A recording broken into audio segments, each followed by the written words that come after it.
Hello everyone, welcome to my channel. आजचा पौष्टिक खाऊ आहे हराभरा कबाब. तर सर्वप्रथम मी त्यासाठी आधी ब्रोकोली आणि पालक छान धुवून घेतलेला आहे. त्याच्यानंतर मी एका कढईत तूप घेऊन एक आल्याचा तुकडा, लसणाचा तुकडा आणि धुतलेली पालक आणि ब्रोकोली टाकलेली आहे. आणि त्याच्यानंतर मटार टाकलेली आहे. ती आपण नुसतीच वाफेवर शिजवून घेणार आहोत. पाण्याचा वापर करायचा नाही आहे. झाकण ठेवून छान वाफेवर शिजवून घ्यायची आहे.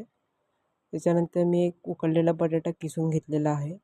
त्याच्यामध्ये गाजर आणि बीट किसून टाकलेलं आहे. मी तिच्या रोजच्या आहारात गाजर, बीट आणि टोमॅटोचा समावेश नक्कीच करते, कारण की त्यामुळे बाळाची रक्तवाढ छान होते, HB छान राहतो आणि डायजेशनही छान होते. आपण आता चेक करूयात मटार आणि ब्रोकोली शिजलेले आहेत का. तर ते असे मऊसर असे शिजलेले आहेत.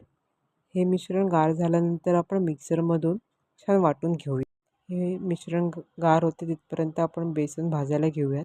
आपल्याला ह्याच्यात बेसनची गरज लागणार आहे. ते छान भाजून घ्यायचे, कारण की बेसन हे कच्चं असतं. मिश्रण आता गार झालं असल्यामुळे ते आता मिक्सरमधून काढून घेतलेलं आहे. आणि ते आता आपण गाजर, बीट या मिश्रण टाकायचं आहे.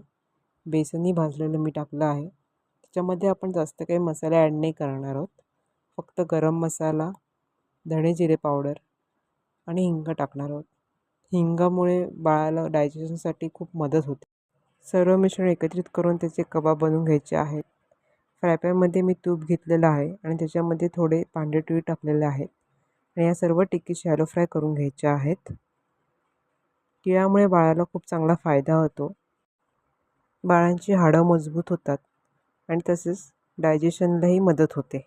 आणि आपले पौष्टिक असे हराभरा कबाब हे रेडी आहेत. कशी वाटली तुम्हाला ही रेसिपी? तुम्ही करा आणि मला सांगा.